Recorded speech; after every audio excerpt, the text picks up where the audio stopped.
This is a molcajete. It's a lava bowl. I've had it for about 5 years now, and it's like a mortar and pestle. And what we're going to do is we're going to heat this up to 500 degrees, and we're going to put all kinds of Mexican goodness into this. It is so delicious. It's the best Mexican meal that I can make. Let's do it.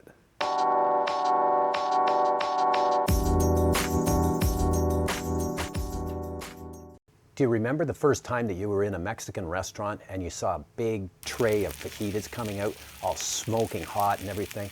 Well, this molcajete is kind of cool like that.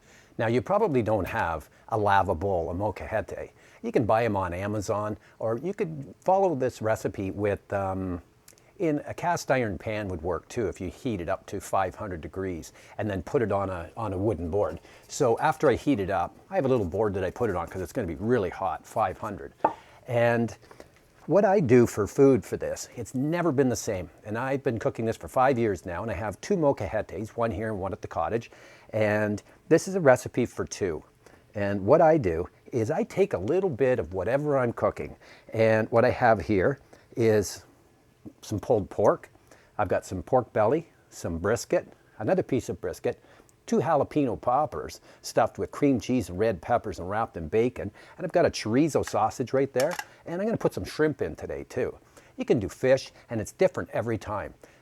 If you don't want to save your little bits of food in the freezer in a molcajete bag, you could do some ribeye steak and do it all fresh. And then what I do is I put in a little bit of vegetables. And I've got some jalapenos, some plum tomatoes, some onion, and some pepper jack cheese. And then we're going to serve this with a sauce, a salsa verde sauce, which is really, really yummy. The recipe for all of this is going to be below in the show note. This salsa verde sauce is a keeper, and it goes in and it just bubbles and evaporates and everything melts, and all of this stuff is cooked except for the chorizo sausage and the shrimp. So I'm just going to reheat this, and it's going to take me a little bit. You don't need to see me heat this up on the grill, but that's what I'm going to do right now. Okay, so I've heated everything, and I'm just going to bring it out on this tamal. And you could actually eat off this if you wanted, but I'm going to bring the molcajete out now. I'm going to put it on this board. Okay, as I mentioned, it's 500 degrees, and I'll show you how we put this together.